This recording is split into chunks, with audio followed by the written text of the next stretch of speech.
How do we know what suits us and what doesn't? Just don't buy impulsively. Think of what looks good on you. Okay, let me get that dress. I think I'll wear it someday. If we continue down this path of fast fashion, it's not going to look nice in a couple of years' time. Do you ladies know all about this? Yes. How? Welcome to the She Word, conversations that women rarely have, but really should. Looking and feeling good is part of our makeup as women. No matter who you are and what your personal style looks like, everybody wants to feel good about themselves. Fast fashion is more affordable and readily available than ever before. But wearing the trending outfit comes at an astonishing environmental and humanitarian cost. While the impacts of the fashion industry in terms of pollution, water use, carbon emissions, human rights, and gender inequality are increasing, the need for a shift to sustainable fashion is ever more evident. The planet simply cannot afford for us all to behave as we currently are. The clothing industry represents an important part of our economies, with a value of 1.2 trillion euros and employing over 300 million people every year. But in the last 20 years, global fiber production has almost doubled from 58 million tons in 2000 to 116 million tons in 2022, and is expected to continue to grow to 147 million tons by 2030 if business as usual continues. While people bought 60% more garments in 2014 than in 2000, they only kept garments for half as long. What's more, 85% of all textiles go to the dump each year. Around 20% of industrial water waste pollution worldwide originates from the fashion industry. Less than 1% of material used to produce clothing is recycled into new clothing. The fashion industry is the second largest consumer of waste, and the equivalent of one garbage truck full of clothes is burnt or dumped in a landfill every single second. I could go on, and I have more statistics, but quite frankly, they are absolutely shocking.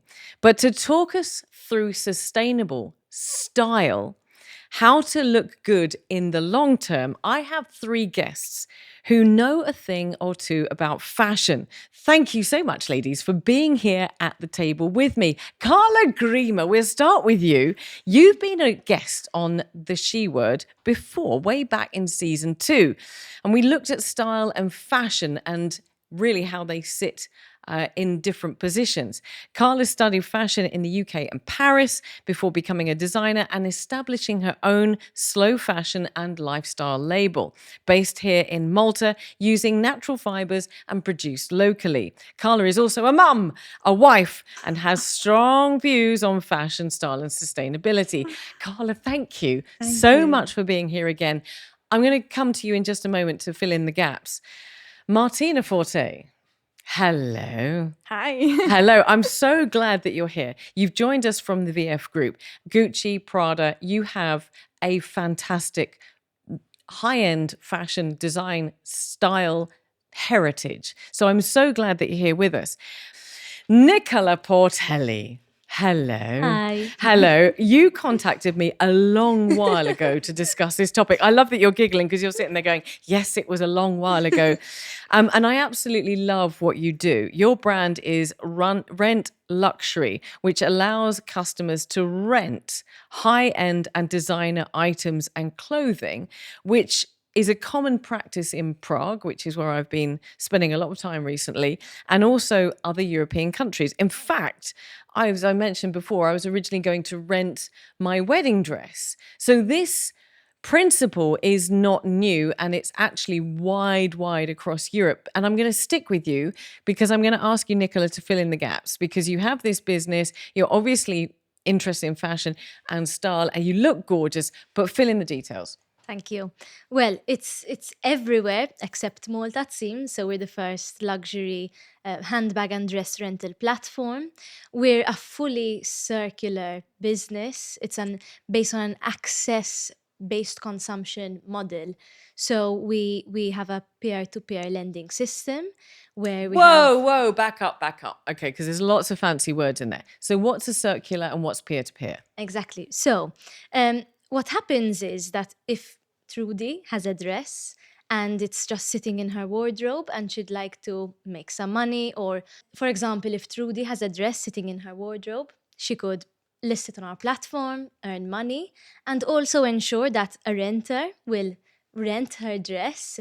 And that way, the person who would like to rent a dress for an event wouldn't need to go and consume more resources to get another dress. And then for the next event, they can rent the next one from someone else. And the same dress would be worn by multiple individuals rather than, me going to buy a dress and then just leaving it there. That's a waste of resources, right? Absolutely. Yes. So it's based on access. So you gain access to the product rather than owning it and just leaving it there. And so that's a fully circular business model. I absolutely love it. And I've seen this in lots of other European countries, as I mentioned. We're going to talk about that in more detail because that's a fantastic solution. But is this what you do full time? And why are you so interested in fashion? It's not what I do full time. Okay. So by profession, I'm a CPA, a certified professional accountant. I'm a head of... No, you're way too interesting. So my job is very corporate and very serious, but this fashion has always been like my escape. So from 9 to 5, I'm very serious, but before work and after work, I work on Rent Luxury. Because it gives me so much joy. The creative part of me just comes out and I love it. It's what keeps me going. So. That is amazing. Ladies, I have to say, did that not take you by surprise? Because that accountancy was the last thing that I thought you were going to say.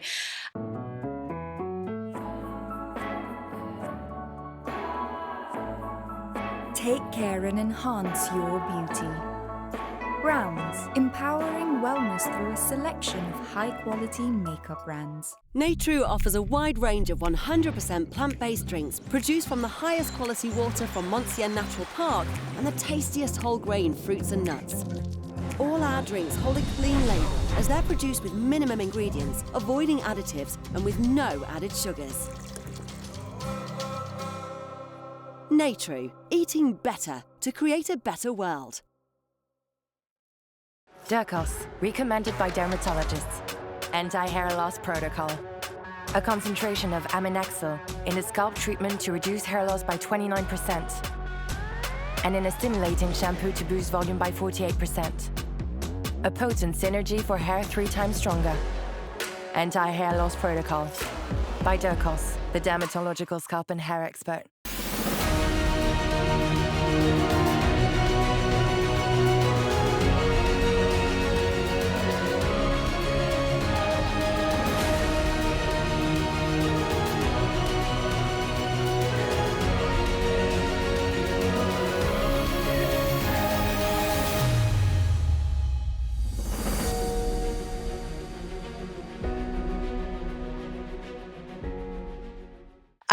We're going to dive into all of your passion and your ideas and what you do as part of this conversation. But I have to say, first of all, thank you so much for coming up with this idea for this show. We've been talking for how long?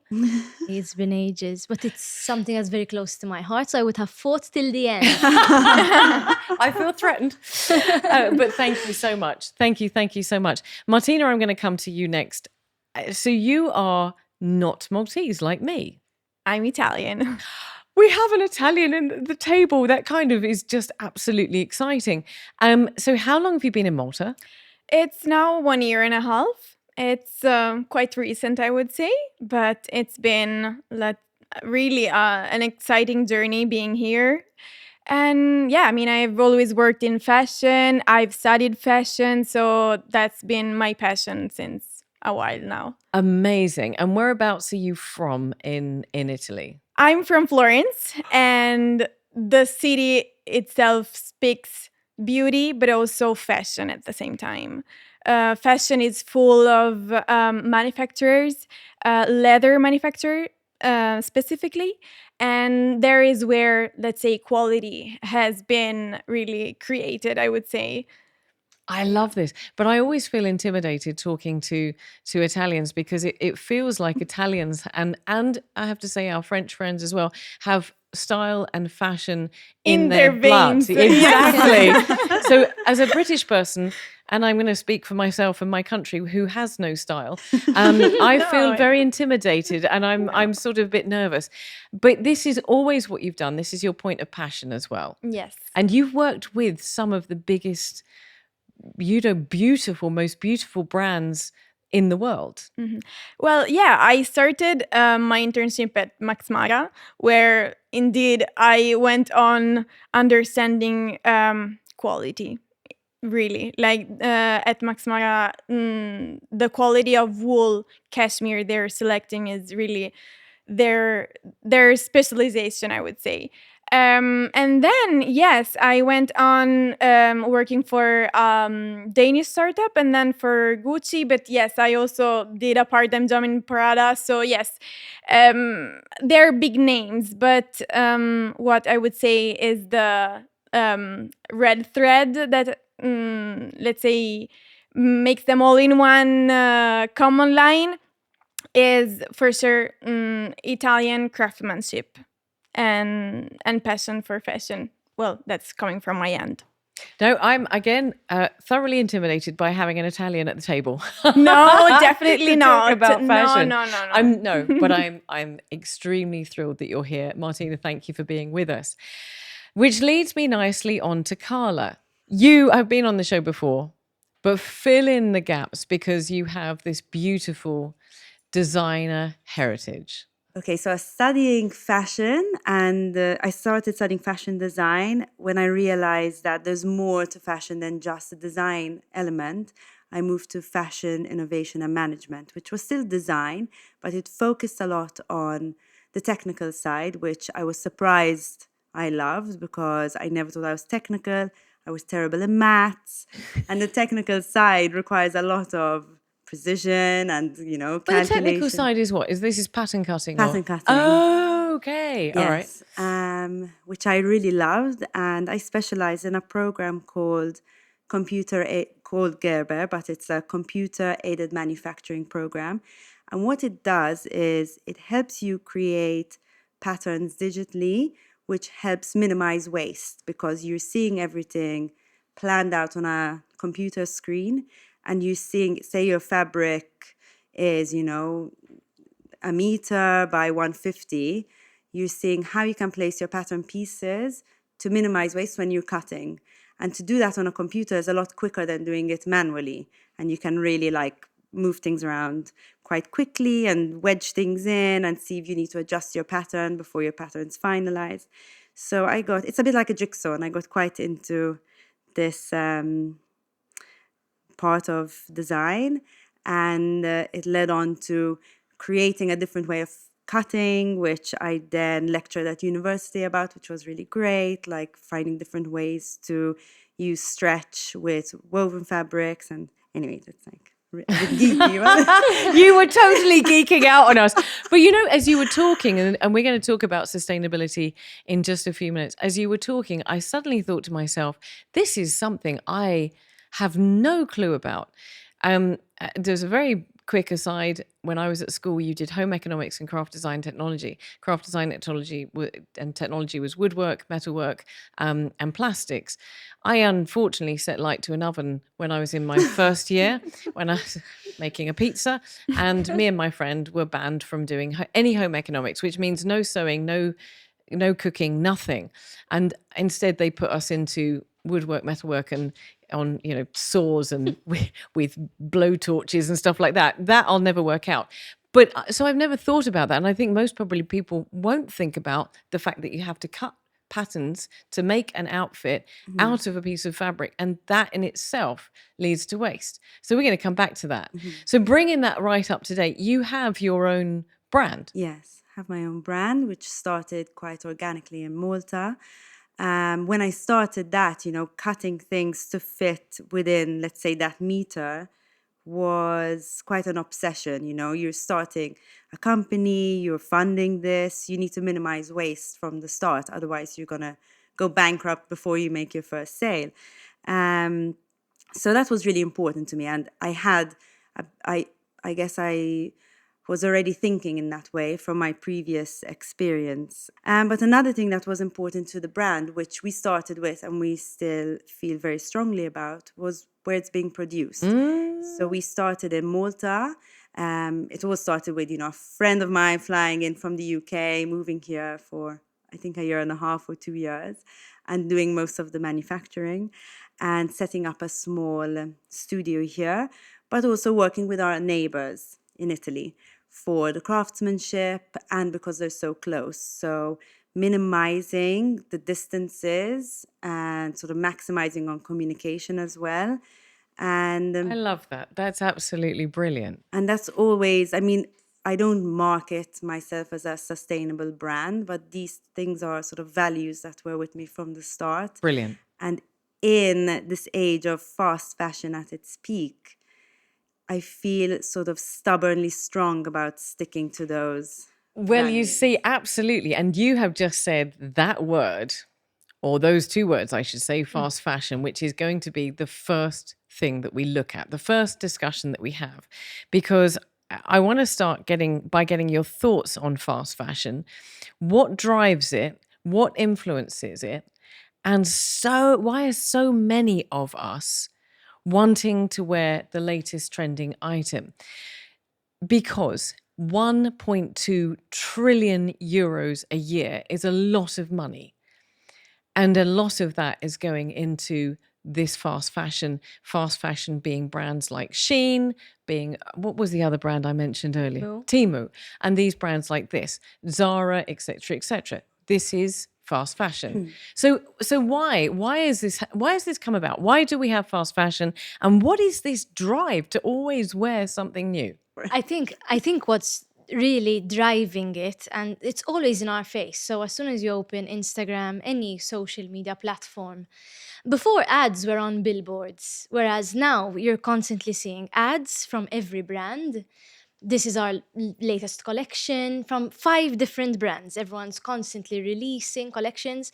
And without even wanting to, you just want to be like everyone else. Everyone wants to fit in, sort of, from this like aspect of society, wanting to fit in. And so you're seeing someone who you follow wearing something different in every post. And people are like, I want to be like that. And so if you're constantly seeing it, that's what you believe to be the norm. And, with the rise of hauls, large hauls of Shein, where people just are celebrated for having piles Sorry, of what? clothing. What? So like a haul, a video, like like on YouTube, it's Yeah. really like popular to have like a Shein haul where people order like 5 boxes of Shein, and they celebrate the idea of always having something different to wear. My algorithms have never brought me that. You're serious? Yes, yes. And the problem with that is that since it's such poor quality, like you'll wear it once and then where does it end up? In a landfill.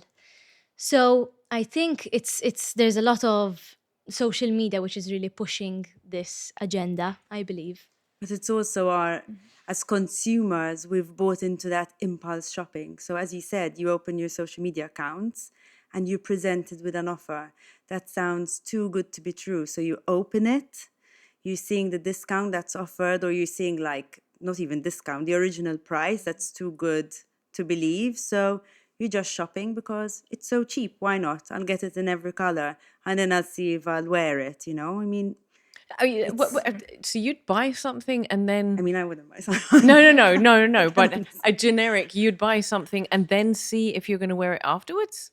For sure. Exactly. Yes, so many it's- people do. When it's cheap. Yes. And this is what I believe is the difference with buying into fast fashion and buying into premium or luxury brands, where when something costs more, you're going to think about it before you buy it. And there's nothing wrong with looking at something in a shop and saying, I need to think about it, and not impulsively buying it. I mean, we shouldn't be embarrassed for having to do that. And it's great. You go home and think about it. Yeah, indeed. I think, I mean, trend forecasting, it's a huge thing for fashion, and it has always been there. I mean, there are trend reports that has been created since ever. And in fashion is everything about the desire, right? So it's always been there. What I believe, as these two amazing ladies just said, what has been changed massively, it's how it got of this vicious circle where you need to show off what you have, and you need to keep up with trends continuously. So yes, you have that impulse of buying, and you go for it. You just don't think about it, and you just buy it. For sure, these lately has increased a lot, because let's imagine 30, 40 years ago, fast fashion wasn't even existing. So that's why now it's becoming really a thing, in my opinion. Yes, 30, 40 years ago I was there. And it was, thank you so much. And I mean, we did have clothes that were cheaper. We had clothes in the high street that were cheaper end, but never fast fashion. And I think it's worth remembering as well, because you mentioned, Nicola, about social media. And I think it's worth remembering that it's not in Shein's interest, or any of these fast fashion brands' interest, for us to hold on to the item of clothing.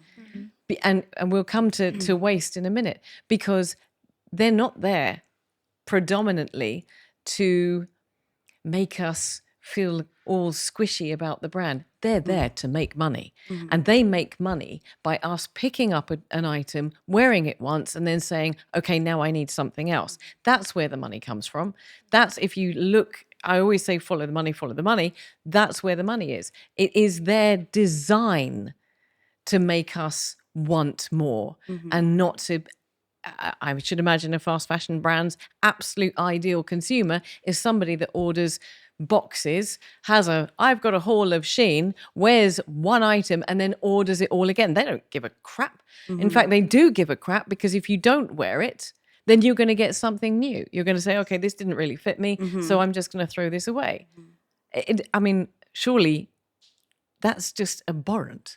And I find that some people say, but I'll donate those clothes.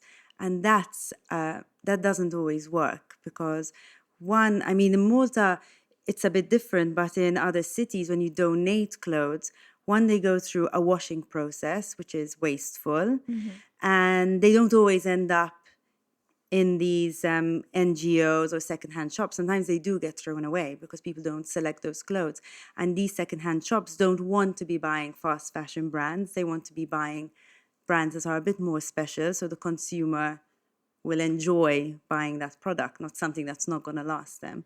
So it doesn't know this, don't worry, I'll donate it, which I hear very often, doesn't, I think you say it to feel good about what you're doing, but it doesn't do any good for the planet. In fact, something like sort of related to this, like many people who order these hauls just do it for the video and then return them back to the brand with tags on. But it is not as straightforward as, I got it and returned it and it's back on the shelf. Many brands decide not to put it back on the shelf. And so garments which are returned end up being stored, and then God knows what happens to them. But they're not put back into circulation. So that's something that many people aren't really aware of either. I only learned about this recently from having this conversation. I had no idea, but that's a really big thing. They end up in landfills more than on the shelves. And no, in fact, it's also for brands. I have experience from the other end, working from the website and who is receiving worn garments. A huge dispute then would start with the customer. And you still want to give the customer a reasoning, trust the goodwill that he or she didn't wear that. But then eventually you had you still have the worn garment that you still need to decide what you want to do with, Exactly. you know, so.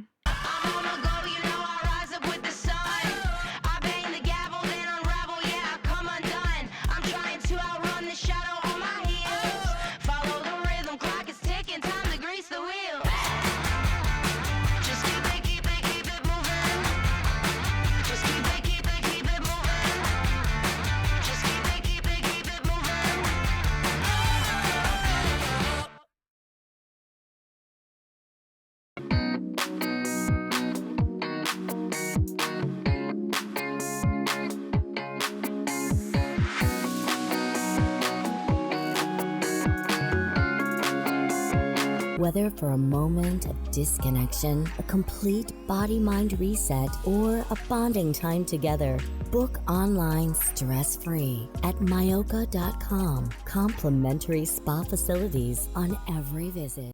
Well, you all mentioned about landfill, and I just want to pop this on the table as well, because I was really taken aback when I saw this. But Chile's Atacama Desert, the driest desert in the world, is turning into one giant landfill of old or discarded clothes. Now, this is business. This is how these countries make money, because they'll take the waste from countries like Malta, where we don't have the space. They'll charge, and they'll put more than 66 tons of clothes into massive landfill, which is now visible from space.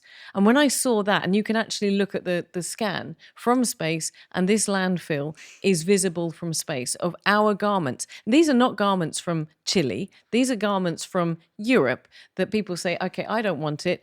As you said, it can't be resold. It can't be given away to charity, to somebody else, and it goes to landfill. And this is actually, business for Chile, because they have the space to be able to accommodate this. So when I was sitting down to look at this, I want to talk about consumerism and the impact that we're having on the planet, because this is something that concerns all of us. And we are coming to talk about style, but the two are intrinsically connected in my mind. Personally, I'm pretty sure that most people are not aware and don't know of the impact of their fashion choices. And probably most people don't know that only 1% of textiles are recycled. Is that a fair statement, that most people don't know? Yes. That's accurate.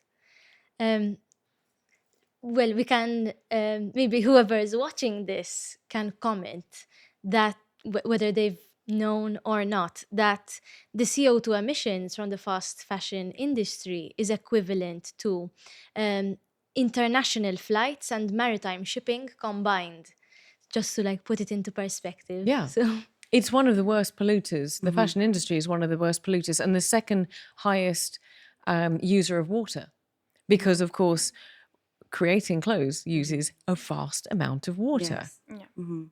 Which is why, I mean, I don't know how much we want to go into the fibers, but when you're picking fibers, water consumption really varies between one fiber to the next. For example, cotton. Cotton uses, I think, the most water to It does. manufacture. But if you get organic cotton, it uses less, and it also has less pesticides, and it's also not picked by children. So you're making a more sustainable choice. Well, let me come to that, Sorry. because I have a statistic for that as well, because 9 out of 10 fast fashion industries underpay garment workers. An estimated 168 million children are engaged in child labour globally, with around 73 million of them working in hazardous conditions from the age of from around 12 to 14 hours a day from the age of 10.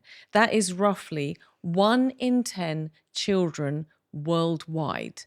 1 in 10 children worldwide are working in child labour for our fashion industry, so that we can put on an item of clothing that then we're going to throw away. Sad. It's abhorrent. 1 in 10 children worldwide. Yeah, but then it's incredible how we are speaking about it and how we believe it's very important. But then when you enter a fast fashion store, you Forget about completely about it. It's because at that moment you're just concerned of having that trending piece, And as we've been speaking about of the attention we should have on the environment, yes, indeed, we do have. But then eventually when you need to think of your budget, your available budget, or what you need in that moment, it feels like through social media, you really feel the need for that special piece. And you completely forget about what is the sustainable and ethical labor work, the little children the little child that is working for free basically in Bangladesh. And yeah, it's Yeah. incredible. So how do we stop people from losing that moment in that moment? Because this is an industry worth 1.2 trillion euros a year. So we are driving it. We are creating the demand. We are making this happen. So how do we change people's thinking about this? I mean, this is a huge question, but how do we get people to think about what they're buying? I mean, putting prices up is the first side to it, because everyone's attracted by that bargain, getting 3 t-shirts for 10 euros, like if it's that cheap, it's not done ethically, some. Is that what we're going to just say? If is it a fair statement that if your t-shirt costs you 2 euros, it's probably, and it's a cotton t-shirt, it's Yes, probably 100%.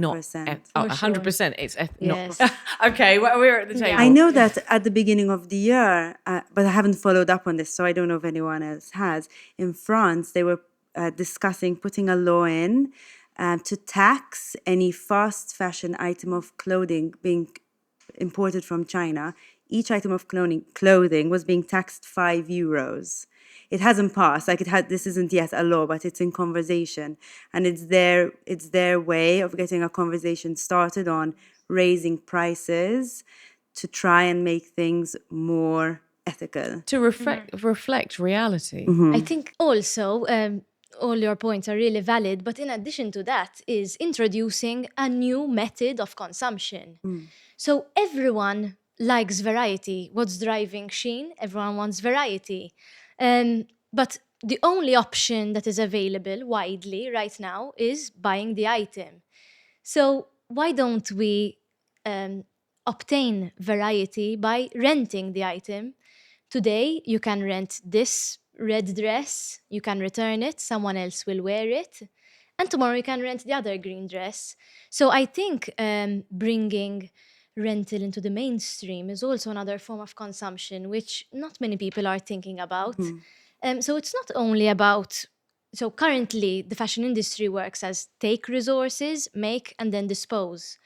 So what about take, share, reuse, recycle, and just keeping it in our economy as long as possible? Now, I'm going to come to what you said because I keep coming back to the fact that this idea of rental and also buying used, so going to a thrift store, going to a thrift designer label store, and also buying items online that are used items, so on and so forth. These are quite acceptable in other countries. We just haven't quite got there here in Malta yet. And I think that this whole idea of renting is one solution of a number of solutions. We like it because you're sitting here. And I think there's also some other solutions as well. And I think also being more mindful of the pieces that you are buying and buying higher end. And we're going to cover all of these. We're going to come to every single one of them. But it leads me on to this question. You said something there that you want a variety. If you've got it in this t-shirt, you want it in this color, you want it in this and this and this. And you said you're likely to buy something similar. But that leads me nicely on to my question that sort of bridges across style, because we've talked about the fact that if you spend €2 on a t-shirt, you don't really think about how stylish it is. I have done this, and I put my hand up. I bought t-shirts that have gone straight to being bedwear. because you put them on and they don't fit, and there's no way that you'll go. Honestly, you must have done. You all must have one. We all have one. Well, some of us have more than one. But you buy a T-shirt, you love it, you love the logo, it's fantastic. You're in a place on holiday and or whatever, and you're like, oh, I must get this T-shirt. You buy it, and it's bedwear. No, You go back home and it's not relevant anymore. Yeah, it changes completely. Yeah, I agree. exactly.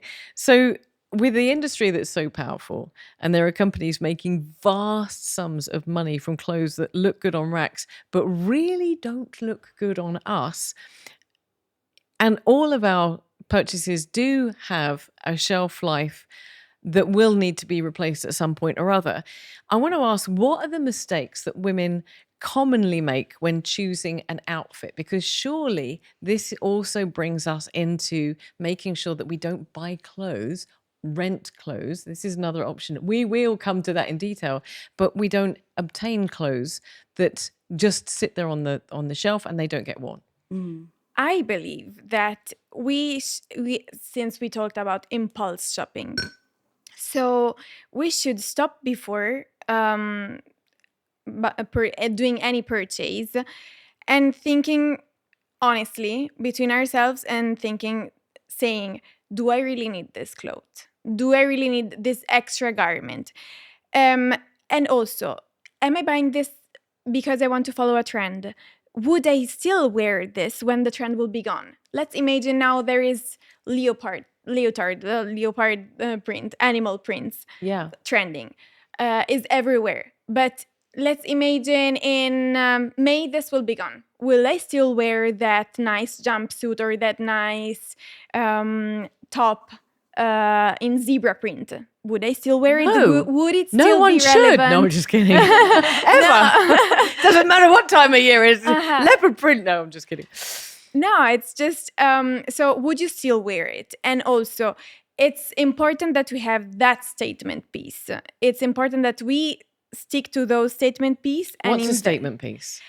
I feel this is what I'm thinking. This is what you're talking about. Yes. Your statement the piece. Statement piece is that piece that with whom you are making the statement. Is it a blazer? Now we are talking a lot about power dressing. So it's you are right. Thank you. Thank you. So it's that blazer, that dress that makes you feel empowered in a way and makes you feel stylish, makes you feel good, makes you feel that you want to have that piece in your wardrobe and you want to style it with anything you have in that wardrobe. So that piece potentially could be a little bit more expensive and styled better because you can put it with many things. But I want to come back to something that you just said, and I'm going to get you guys to give your opinion on this, because you just said taking a pause before you buy something and thinking to yourself, will I wear it in 3 months, 4 months, 5 months? Will I wear it in a month? Will I wear it in 6 months? Will it still be relevant in my wardrobe? And I think that is such an important conversation to have with yourself. And also it ties into, does it actually fit me and does it suit my style? And again, I want to throw this on the table for you. I've got 3 very beautiful women who look very stylish sitting at this table. But how do we know what suits us and what doesn't? How do we know? I know because I get other people to choose what I wear because I know I have no style. So I'm very blessed in that. I mean, that is one option. You can actually go and have personal shopping and ask someone. A stylist. There are quite a few locally who do that. So it's not something we don't have here. And I think it's a really great idea for someone who wants to revamp their wardrobe, get a stylist to shop with you who's going to tell you what looks good on your proportions. But it's also about feeling good. So someone could say, you look great in, a pencil skirt, something fitted on top, and you might not feel good in it. So thank you for the advice, but I'd feel better in something else. So I don't think it's always about what your proportions take, which is what I think a stylist helps you out with, but what represents you. And I think from that, it's finding your uniform and investing in that uniform? Because you walked in, Nicola, to the studio. You're Yes. wearing a blazer, jeans, and a pair of heels. And immediately I went, dang, that's the look I love. That's the look I try to wear. And that's the look, we're both wearing blazers. I love blazers and a pair of trousers. I particularly love blazers with a pair of jeans. You walked in and I'm like, girlfriend, that's my thing. I'm loving what you're wearing. But we like something similar, but that might not be your look. How does that happen? Where are we influenced from? Because everybody has their own personal style and has their own look. So a stylist, like you just said, needs to work within what you like. I've had the lovely Italian gentleman say to me, "What do you like?" Because and I say, I don't know, but he has now worked out that actually there are certain things that I like. I like blazers, I like trousers, and that's pretty much where we're going. And he will accommodate that, which is great. But where does that come from? Where do those influences? Why is this your look? I think Why is this your look when it's my look? because we need to be mindful. I think when you're selecting something, it's like I forgot that. Wait, what's that woman? Does it spark joy? What was her name? Marie Kondo. Like Marie Kondo said, does it spark? She was a wardrobe. Connor's just laughing at me because my face is like. Marie Kondo, what was she? Like a organizer. An organizer. Okay. So in Marie Kondo's words, does it spark joy? So I see my clothing choices as an expression of who I am. And like personally, I love trousers. I love to wear trousers because I feel confident and I feel comfortable. And so the minute I'm comfortable and I feel like I can do anything. So I think it's about being mindful of the way you feel when you put something on. If it doesn't spark this confidence in you, just because it's the latest trend, such as burgundy, it doesn't mean that you need to also have it. But building a capsule wardrobe, which is going to last you a lifetime. What's a capsule wardrobe? So buying a few good quality items, exactly. So classic pieces which are going to be in fashion forever in your wardrobe. So a very good quality t-shirt, a good pair of jeans, and then just switching it up by putting different things together in your wardrobe. But I think starting with a good base is the key to having is the key to having a stylish look. Agreed? Agreed. I think we're agreed on the table. I like that. And for those pieces, those are the pieces that you want to be good quality. So when you're wearing them, you feel, something that's good quality feels different on your skin, and I think makes you stand up differently. Maybe because you sort of feel the brand or something. When it's something that doesn't have a soul to it, you treat it differently. But those staple pieces that you're talking about, I feel those are the ones you want to invest in, take care of them, wash them properly, hang them properly, they're like the gold. You just said something there that I really want to touch on, because you said feel the brand. And without a shadow of a doubt, and this is exactly what Nicola's doing, when you buy a good piece or you hire a good piece, it does make you feel different. What is it about Prada or Gucci or Dior or Carla Grima? What is it about these products that make you feel good? Because we all love, it doesn't matter whether you've got a haul of Shein. It doesn't matter. You take that person who has a haul of Shein and you say to them, you know what I'm going to do? I'm going to dress you up in Gucci. I'm going to dress you up in this. They're going to go for it and they're going to feel better. Surely they're going to feel better about themselves in that than Shein. Why? Well, in my opinion, it's you're buying the dream. That's common across all luxury brands, across all industries. You're buying the dream. You're buying the status symbol. You're buying that feeling, like you're buying the whole experience of luxury. And that's something in 20 years' time, you would still want to buy a Prada bag. But if you're going to a thrift shop and you find a Zara or any fast fashion brand sweater, you would not really give the same value, of course, because you know what's behind the dream. And that's what luxury brands are doing, basically.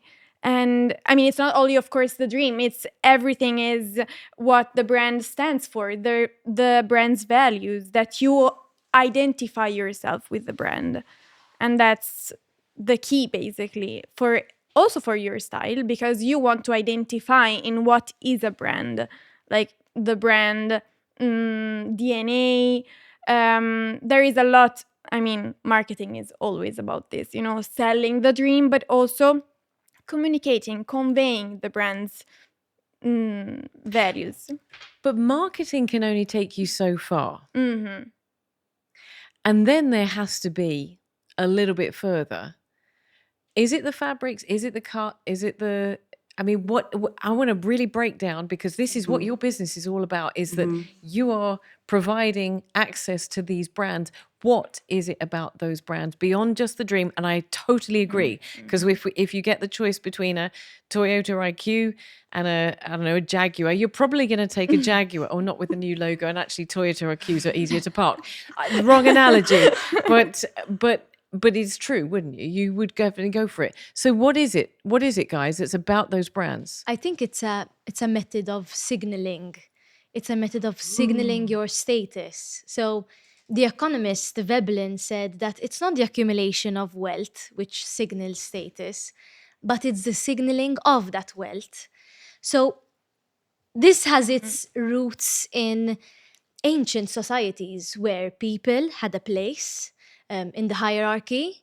And before it was cows, today it's Chanel handbags.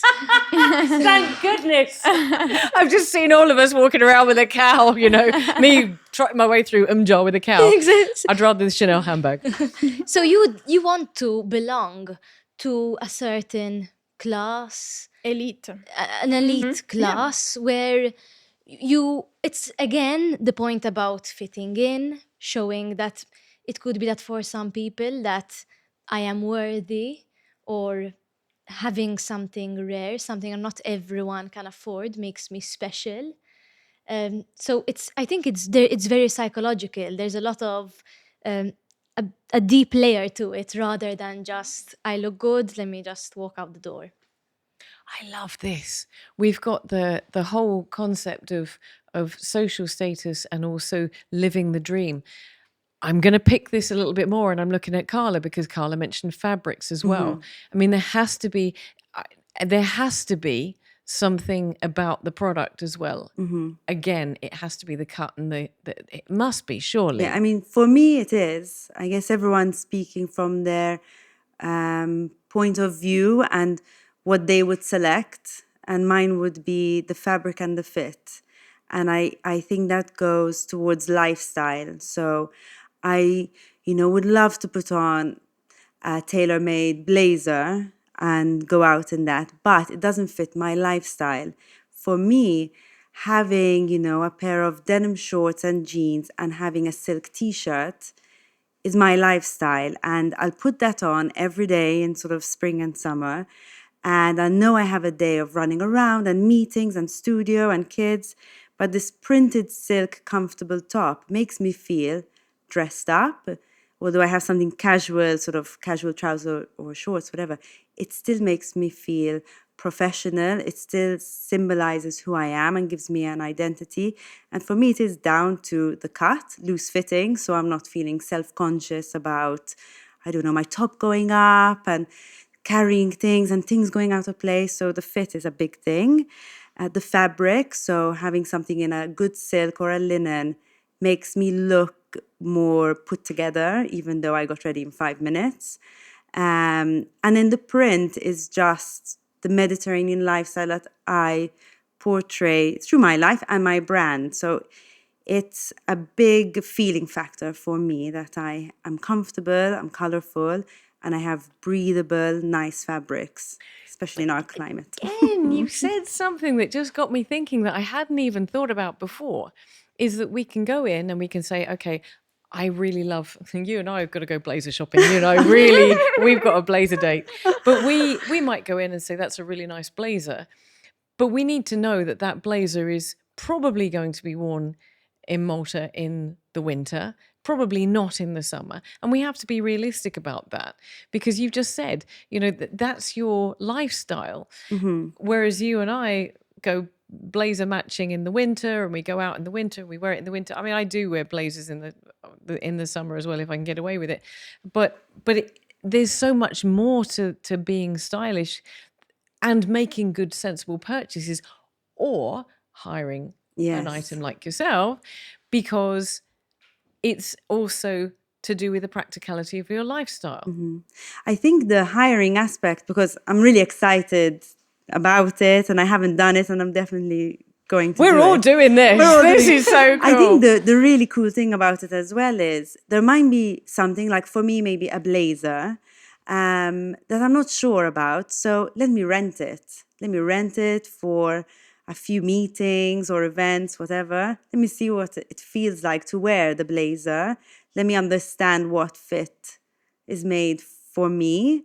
And then maybe it moves on to a purchase, or maybe more rentals. I don't know. But it's like that opportunity to play around with the item, which you're not going to go to a premier luxury brand, take the blazer, wear it a few times, and then return it. I mean, I'm sure people do it. No, sure. No, in fact, I was about to say that for sure, you know, rent the runway. Rent the runway. US. It's the website that started basically renting the luxury, as the website itself says. And of course, you are renting because you want to start to access, or even just for occasion wear. How many times we say, I don't know, for that event, what should I wear? Like, should I try that for that wedding? What am I wearing? Maybe you just want to wear something nice, looks good, but you're not sure of investing that much, because then, especially at wedding, can you go dress the same way in another wedding? No, of course not, because society kind of you're imposes. not supposed to. Well, I mean, society implicitly imposes this rule, but yes. Oh, wait, can I just touch on that before we come? Because I know that Nicola's going to jump in there. And this is such a great solution. But I just want to unpick that for a second. Why? If we look really good in an item, why can we not wear it to more than one occasion? Because for me, that is the definition of style and sustainability. And I do this. And people will know I'm wearing that dress. And I bought that dress for that occasion, and I'm wearing it now to death. But for me, that makes sense. It makes sense on every level. I know I look good in it. I feel good. That thing that you mentioned about feeling good. Once you've built a relationship with a piece of clothing and you know you feel good in it, and it's still looking good and it's still structured and it's still, what is it about society that says we should then have to wear something else? Because you need to appear differently, like you're the same person, but society kind of starts this vicious circle of consumerism in a way. At the same time, I would say that we still have, a lot of women have that approach of saying, I would buy that dress because I can wear it easily for the wedding, but then I can also dress it up or down according to the occasion. Maybe with, I'm a t-shirt on top, I could still have the skirt that is still looking nice. So I believe our grandparents used to have this mentality much more than we do right now. Of course. But of, reusing the same garments. They didn't used to have that many dresses. Yes. And I still remember my grandma, like she has, all the time I was wearing something new. Is this new? And I was like, yes, I bought it. And she used to tell me how often she was sharing the clothes with her sisters. But yeah, it's nothing like if you feel good. I believe that as long as you style the dress or the skirt or any item nicely, it's fair enough, like there is no right or wrong. It's a matter of your style. Nicola, Martina just said about sharing an outfit with her sisters. You're doing the same thing. I'm bursting with words. Go. We'll pass this to Carla because she's running low on wine. There you go. I'm having so much fun. You burst away, my love. Burst all over the place. So what happened to the idea of when we were teenagers? And I had this dress. I wore it last week. My friend has that dress that I really like. So let's swap it. I'll wear your dress, you'll wear mine. Like that, you won't have to wear the same thing again, although there's nothing wrong with that. But through rental, I can get the dress I wore last week. You can give me yours. We can swap it. We can swap with someone else. So it's this like sisterhood, this community of sharing our wardrobes. It's like, it's so fascinating. Like every time I go into someone's wardrobe and I just see all their dresses there, and they're like, I haven't worn that in ages. And I'm looking for this kind of thing now. And my mind just starts fireworks. Like I know that I can get those dresses and pass them to this person who's looking for that style. And I know someone else who has that style of dress that you're looking for. So like if we could come together like as this sharing community, I think that we'd make this world such a better place. I am so with you. And I have to say, I love what you're saying about sisters. I grew up with brothers and I shared their clothes, and that's probably explains an awful lot of my style. But I do love this whole idea of this sisterhood, of sharing and so on, because what you're talking about is a wonderful solution to a very, very critical problem. Because if we continue, and I started off the show by saying this, if we continue the way that we're going,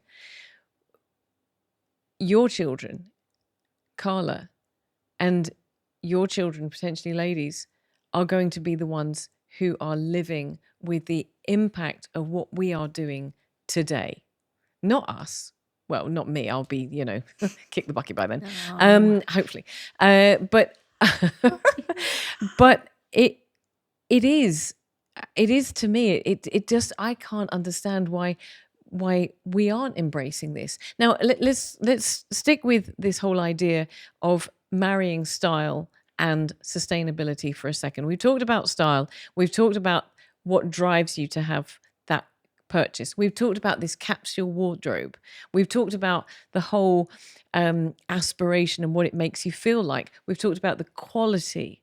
And for me, in my head, I'm thinking there really is no excuse not to invest in good pieces and maybe we need guidance. Maybe, as I always need guidance, but maybe guidance is needed so that you can understand your body shape. Because this is another issue, of course. We all have very different shaped bodies, and we should be dressing to our body shape. I know for a fact I have a very narrow waist, and wherever possible I like to make a big fuss of my narrow waist and try and bypass my larger arse.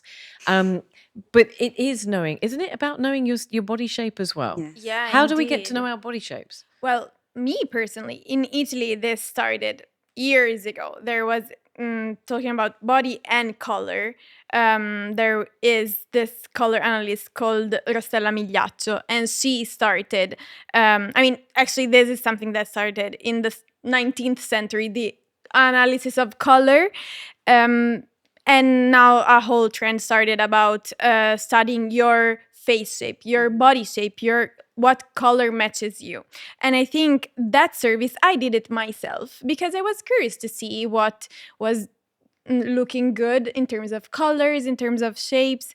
And I think that's something that any woman could start to understanding of herself. What shape is my body? Is it like a pear shape? Is it like a hourglass? What's the shape? And how to start enhancing the good parts. For example, me, I'm short, so I always need to enhance the length somehow. So pointing out the nice parts, the the How do you length. enhance the length? You should wear something short, or at least pointing the, let's say in my case is having high-waisted pants to elongate in some way the length of the legs. Or yeah, like for example, if you have an elongated face shape, you would rather go for something that is round, not to elongate even more your face shape. Yes, there is a whole study behind it, and that's really simple nowadays to look for. It's like a service that you get one time, but it gives you that kind of direction that then you can use as a basis. Do you ladies know all about this? Yes. How? I mean, you're in the industry. But okay, Nicola, where did you? What? How do you know what suits you? What elongates you? Where did you learn this? I was always like curious about like shapes. So I think mine is it's not very professional. Like I used to like look at myself in the mirror, go on Pinterest. There are these like charts. Are you this shape, this shape, this shape? Yes. If you're this shape, do this, this, this, and this. And then obviously through time, I've met people who do this like color analysis, and it's so interesting. I have Alexei, our videographer. He tells me what colours I can wear and what I can't. He should go into that as a career. He's spot on. But Carla, where did you learn about this? I think I feel like I maybe said this on the last podcast, but I think my mother, being honest and saying like what doesn't look good and what looks good. But I don't feel, and a lot is sort of through university, but I didn't study styling, so I wouldn't have as much confidence in saying this as a stylist would, I believe. I'm better with color. You know, I can look at you and analyze your colors a lot better than your style. But There's something you can just look at someone and say what color suits them. Yeah, I mean, you can have like a color wheel, show them shades, explain like some people look better with white and some people look better with ivory, for example, just to like... I'm going to put you on the spot. Go on, give me something. Well, that looks good on you. Yeah. I'm going to steal Alexei's blue, you know. I mean, Oh, okay. He knows what he's doing. he knows what he's doing. I'm not going to... Absolutely. step in there. If anyone would like to hire Alexei, he's available on the weekends. But I also feel like it is a confidence thing. And I was going to ask you this, although you got a proper analysis, did you feel confident with the analysis? Or did you feel like, okay, these are the things that I was told to highlight, but I don't feel that comfortable highlighting them. I would rather dress slightly different or mix and match. Sure. Yes, for example, in the color analysis I got there are some suggested colors that look good on me, but I don't really feel good because The colors like... not no bright colors or like, yes, I try to, and then of course once after you get the service, it's not that you need to throw away your wardrobe, even because it goes against what we just said. Yeah, so if you're going to go and see a stylist and get a color analysis, please don't go throw Maybe everything just away. go alter clothes after, don't throw them away. It's even more like to approach your new shopping experience differently, meaning just don't buy impulsively. Think of what looks good on you, the color that may good look on you. So it may suit you the best. Yeah. And you, if that suits you the best, usually, and you look good as well, you would less likely return it, for example, or less likely leave it on your wardrobe because after all, it looks good on you. But yes, of course, I had some colors that I didn't feel like wearing, and then I was continuously wearing some others. Like, I don't know, black is always like a basic color that Everyone loves black. You know, it's like that kind of color that give you confidence because it's like strong enough. It's like that staple, like the basic thing. But yeah, I mean, you still want to go for the other, like if you look nice and you want to go for something different, it's fair enough. Yes. Something about the way you bounce makes me want to keep you around my mind. My mind.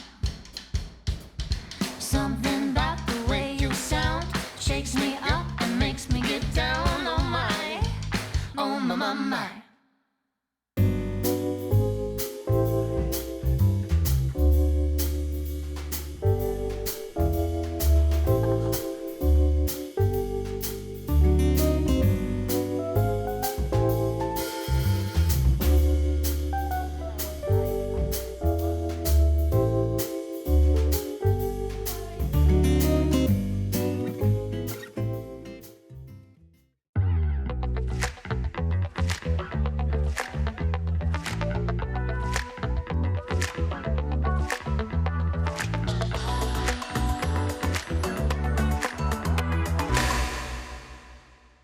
Okay, so I'm. Oh, No, I don't have anything to add.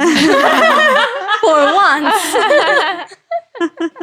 oh, I love you, Nicola. And I just want to add something, like, just to wrap up on this. Yes, I mean, the power is in the dress, but then the choice is yours. Yes. So you choose what you're wearing, you choose, and especially what you would like to wear in the future. So yes, don't, like, we need to remember not to give too much power to that dress hanging on that hanger, but to remember to choose actively, not the social How would I be media. giving power to that dress? How would I not be choosing actively? I think it's about going with your feeling. I mean, I'm terrible at sales, even though it's sort of how my business grows. But if someone comes in and they don't feel good in something, they like it on a hanger, they maybe love the color or they love the idea of it, but they put it on and they don't feel comfortable and confident, I'm not going to push that sale, because I just want people to love it, to say, and to wear it sort of with pride. Like, I got this and this is where I got it from, and sort of be a brand ambassador without knowing that they're being a brand ambassador. So I really believe in the feeling. And that's why I asked you that, because I often feel like there are other clothes I could wear that might make me look, I don't know, better, but I'm comfortable in my choices, no matter how they make me look. And I think that counts for a fair amount, and not just always kind of doing what someone else is telling you to do, because it might not be your identity and your personality. So I think trusting yourself when you're making a purchase and not feeling pressured, like, okay, let me get that dress. I think I'll wear it someday. I think I could sort of lose a bit of weight and it will look better on me.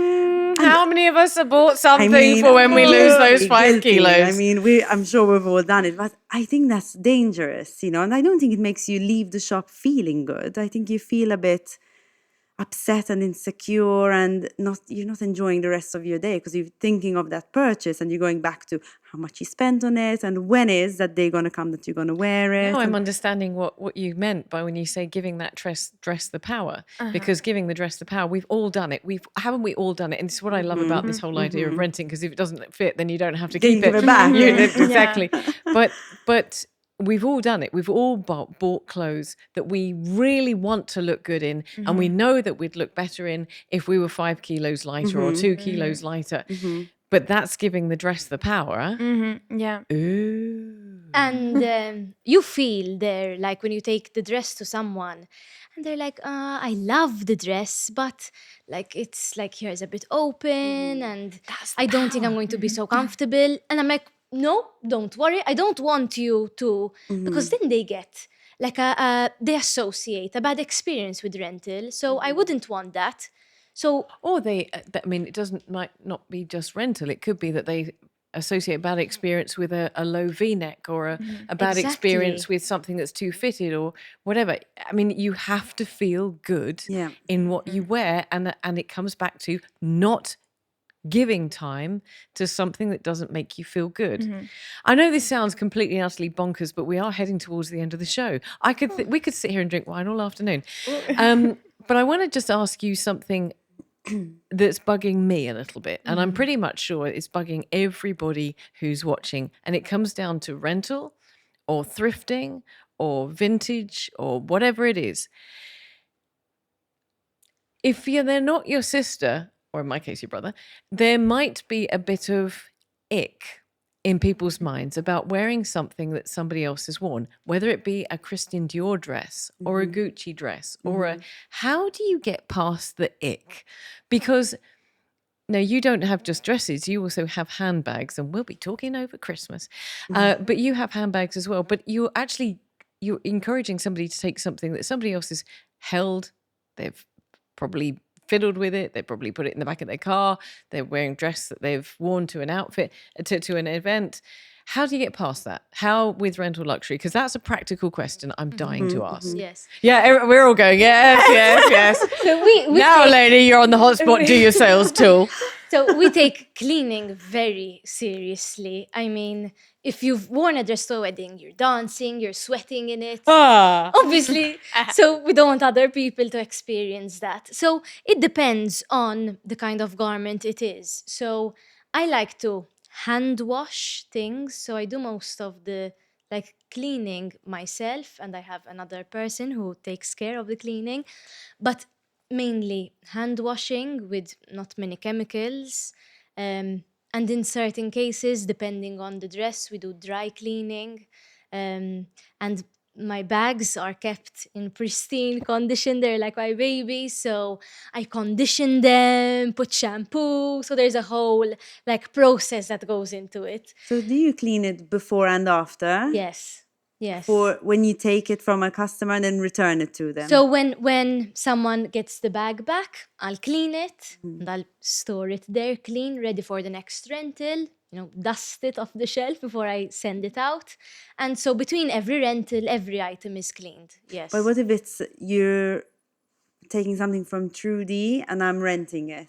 Exactly. Is it the same process? Yes. So first I make sure that it's clean. So I get Trudy's dress, clean it, list it on the website, do a photo shoot, and then it's ready for rental. So sometimes I keep them, sometimes people can decide to keep the dress. And I'll just give them a call and say, is that dress still available? So yes, that's mainly I do love this idea.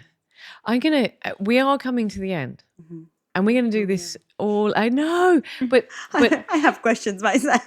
Okay, no, fire away the questions. 3 pages of talking points.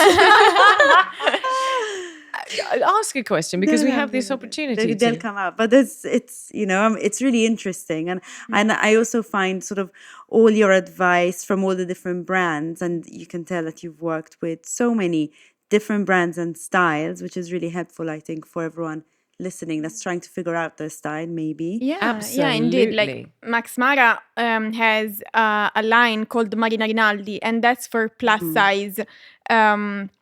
The whole concept is same quality of Max Mara, but different body shapes.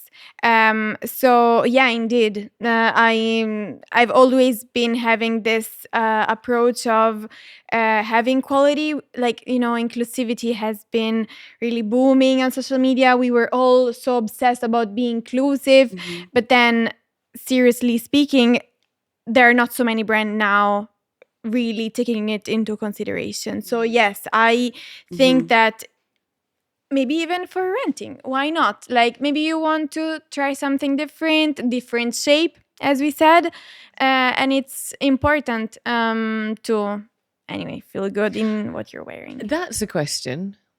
Coming back, you just raised a really good point. If I am a size, I can come to you and ask you, what do you have in size? Yes.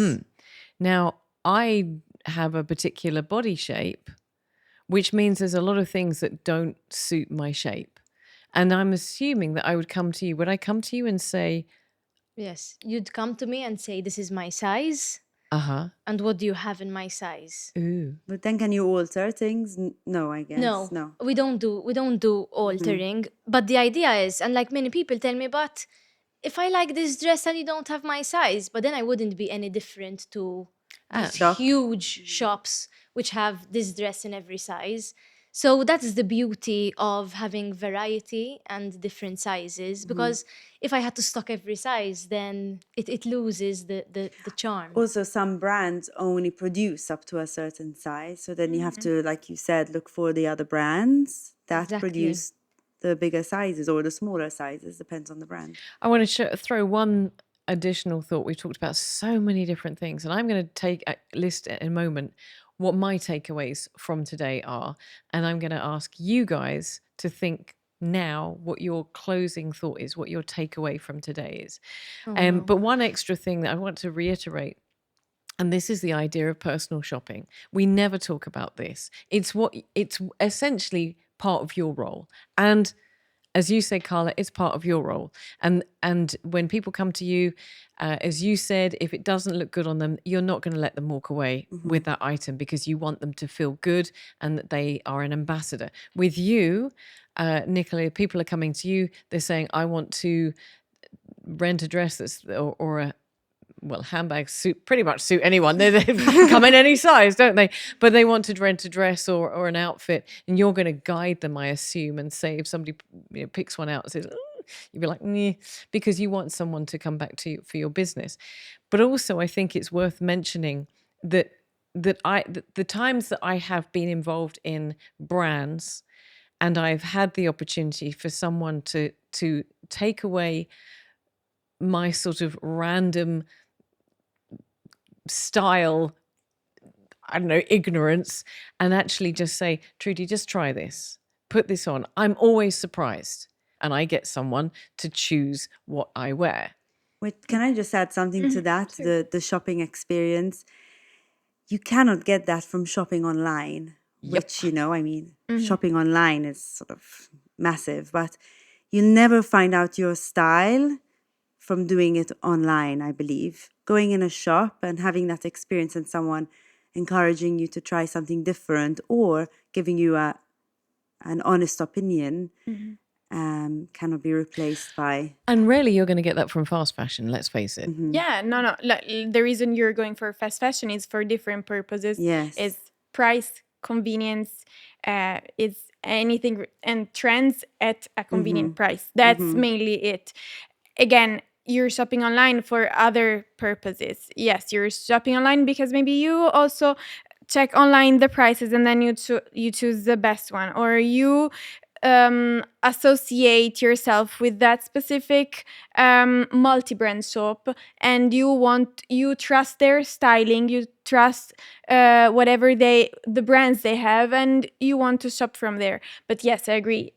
In-store experience is what everyone is still looking for nowadays. There are different reasons why you shop in a channel or in another, but still, in-store is the experience, and people get a lot of training to ensure that you get the best outfit out of your purchase. Like, they get trainings on different body shapes, they get training on the new trends, the special materials that a certain collection has,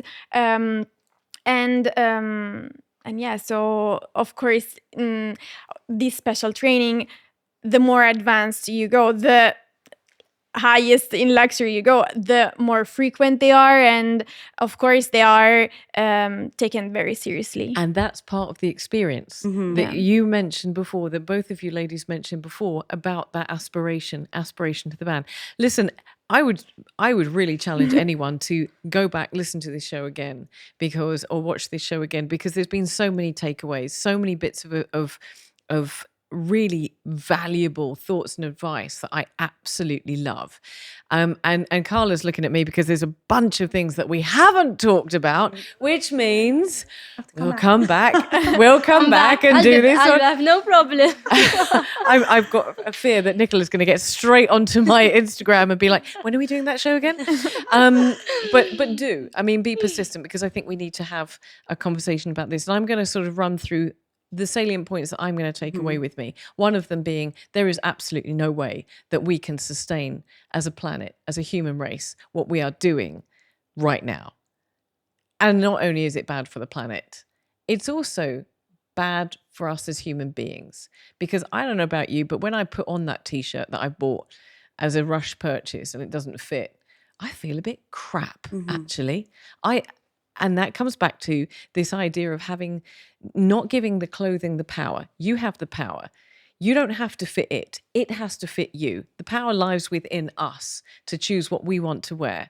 And some clothes are going to make us feel good and some clothes are not. And that's nothing to do with us as human beings. It's because the way that clothes are made and whether or not that particular item suits our style. So I loved what you said. Don't give that dress the power, or blazer or whatever. I love the fact that there are alternative ways to feel amazing.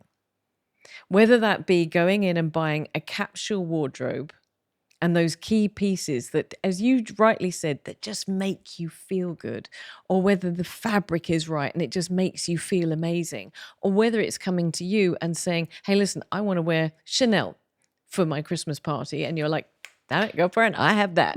I'm going to make that happen for you. And walking, I love the fact that we, we're just a few days away from Christmas and New Year, and I'm pretty sure everybody's going to be calling you, going, "Can I get?" So. Okay, we're all there first. You, okay? We're all there first. Okay, quick online. But we're going to be able to have a look, and we're actually going to be able to walk around with an item that makes you feel good. And we're not disputing that those items make you feel good. They do, because that's the way they're designed, from the style, the branding, and so on. And I think to kind of wrap it up is that it's worth exploring what really suits you.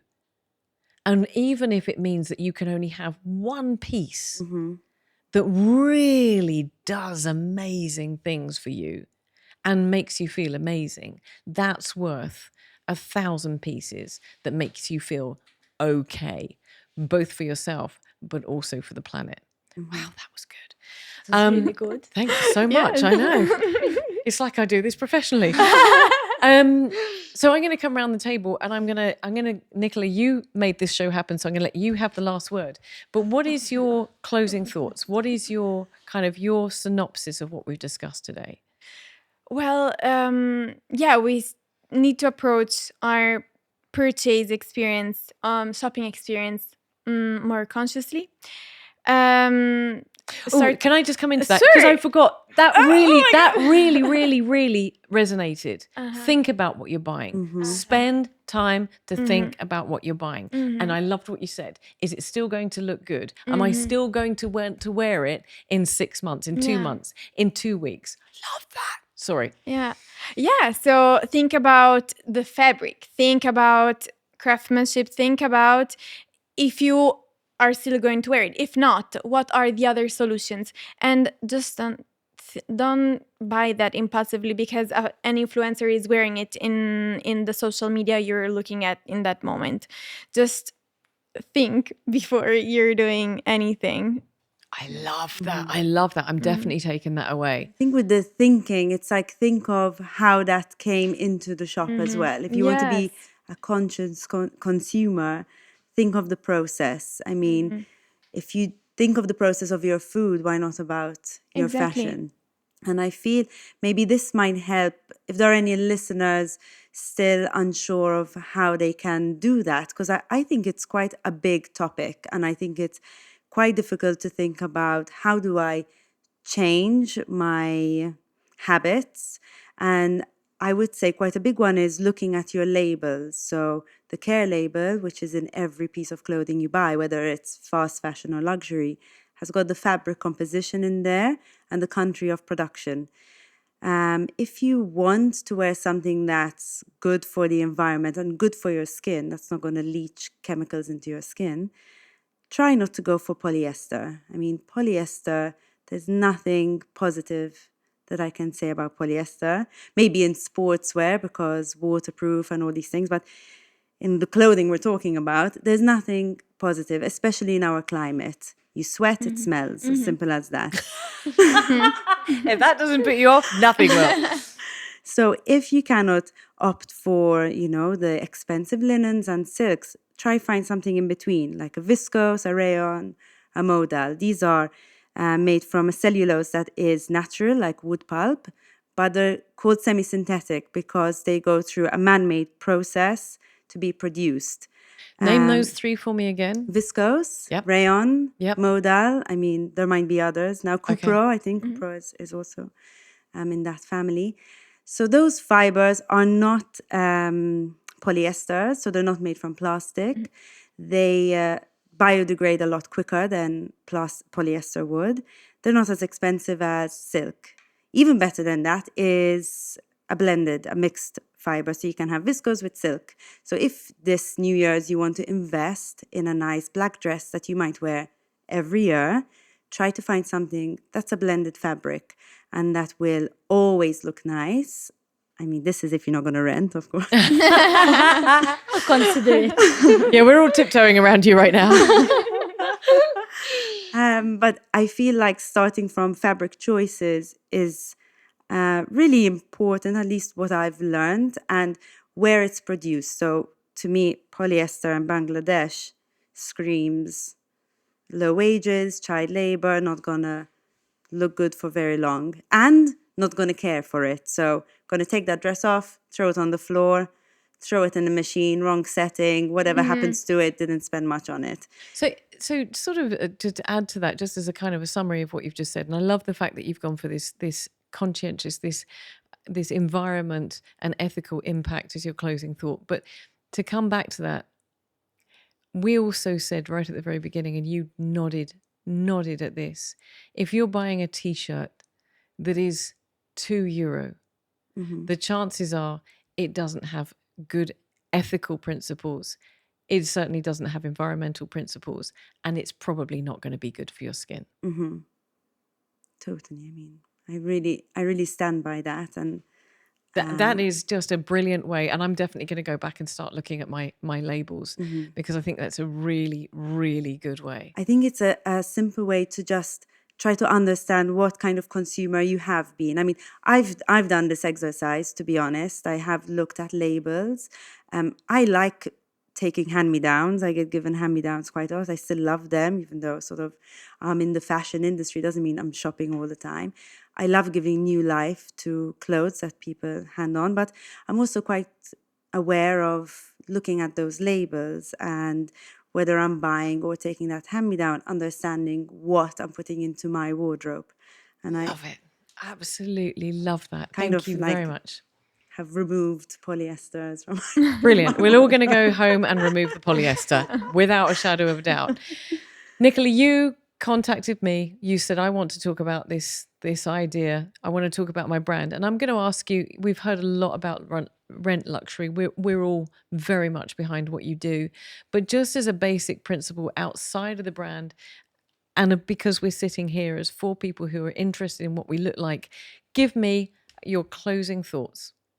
Well, I think that now is the perfect time to explore different methods of consumption.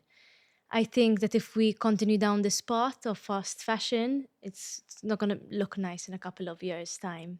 So I think we need to start thinking about our need to purchase and that there are other methods of feeling good. And we should take the time to explore what's available, trying before buying, and just in general, thinking about the planet first. Absolutely. And wearing really gorgeous, quite lovely clothes. Cheers to you. We're all coming round to your house. Thank you so much, ladies. Cheers. Cheers. Thank you. What a great show.